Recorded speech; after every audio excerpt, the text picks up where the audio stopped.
Hello everyone, আমি মৌসুমি। আজকে Sunday, তো দুদিন দেরি হয়ে গেছে ব্লগটা দিতে। তো যাই হোক, তো সকাল সকাল ঘরের যত যাবতীয় কাজকর্ম ছিল তো সব করে নিয়েছি। আর আজকে ওয়েদারটা দেখো, হট করে কেমন মেঘলা হয়ে গেল। ওই তখন কটা বাজে, একটা খানিক হবে। আর আজকে তো সানডে, বরের অফিস রয়েছে, তো বরকে রান্নাবান্না করে দিয়েছি। ও তো নিয়ে চলে গেছে, তো ওগুলো আর ভিডিওই করা হয়নি। আর আজকে তো মার বাড়ি যাবো, রবিবার করে তো আমরা মার বাড়ি যাই, ওখানেই খাওয়া দাওয়া করি, সারাদিন কাটাই, তোমরা এতদিন বুঝেই গেছো। তো তারপরে আমরা স্নান করে নিয়েছি। সানডে করে তো মেয়েকে একটু শ্যাম্পু করে দিই, যেহেতু সারা সপ্তাহ স্কুল থাকে, হয়ে ওঠে না। তো সপ্তাহে একদিন তো শ্যাম্পু করাতেই হয়। তো যাই হোক, ওকে করিয়ে আমিও নিজে করে নিই। তো তারপরে দেখো, স্নান করার পরে চলে এসছে একটা পার্সেল। পার্সেল বলতে এই যে দেখো, ওই যে এটা কি বলে, ওই ভুলে গেছি। যাই হোক, এটা বানানোর জন্য নিয়েছিলাম, অনেকদিন ধরে ইচ্ছে ছিল। তো ওই মাঝে মাঝে আর কি, আমাদের তো সাজের পিঠে আমরা সবাই খুব খেয়ে থাকি।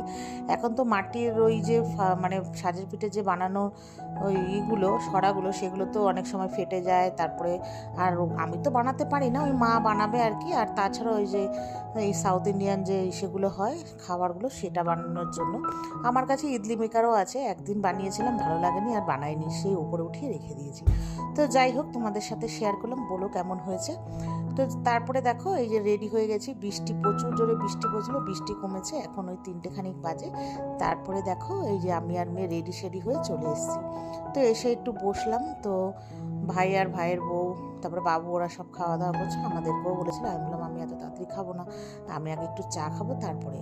তো মেয়ে আর মা তো বকা দিচ্ছিলো, আমি বললাম চা না দিলে আমি ভাত খাবো না। তবে যাই হোক, চা খেলাম।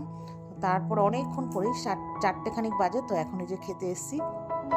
আমার জন্য মেয়েও মাও দুজনেই না খেয়ে রয়েছে। ওদের মেয়েকে বললাম তুই খেয়ে নে, তো মেয়ে খাবে না। আর আমরা ছোটো ভাইয়ের জন্য বসেছিলাম, ছোটো ভাই বললো আমি খাবো না, নেমন্তন্ন খেতে গেছে। যেহেতু অনেকের বাড়িতে না ওই মানে শিবের জন্য আগের দিন ওই সঞ্জম করে, তো অনেকের বাড়িতে একটু বড় করে হয়, ভাইয়ের বন্ধুর বাড়িতে, তো সেখানেও খিচুড়ি খেতে বসেছে। বললো আমাকে আসতে দিচ্ছে না, তোমরা খেয়ে নাও। তো এই জন্য আমরা 4টে পর্যন্ত অপেক্ষা করার পর, ও বলার পর আমরা এই যে খেয়ে নিলাম। তো মা আজকে করেছিল কারকোল ভাজা, পটল ভাজা, তারপরে এই যে চিংড়ি মাছ দিয়ে পাট শাক। অনেকদিন ধরে বলছিলাম মা, পাট শাক তো এবছর খাওয়াই সেরম হলো না। তো মা সকাল সকাল গিয়ে পাট শাক নিয়ে এসেছে আগের দিন, মানে শনিবার। তো আনার পর মা বেছে টেছে রয়েছে, রবিবার এই যে চিংড়ি মাছ দিয়ে রান্না করেছে। আর করেছে মাংস আর টক ডাল, ভাত। তো মা, কাদের বাড়িতে ওরকম পাট শাক চিংড়ি মাছ দিয়ে খাও তোমরা জানিও। আমাদের তো চিংড়ি মাছ দিয়ে, লাউ পাতা দিয়ে, পাট শাক দিয়ে খাওয়া হয়। তো খুবই টেস্টি রান্না করে আমার মা। তো যাই হোক, একদম এটা বিকেলবেলা, বিকেল বলতে সন্ধে।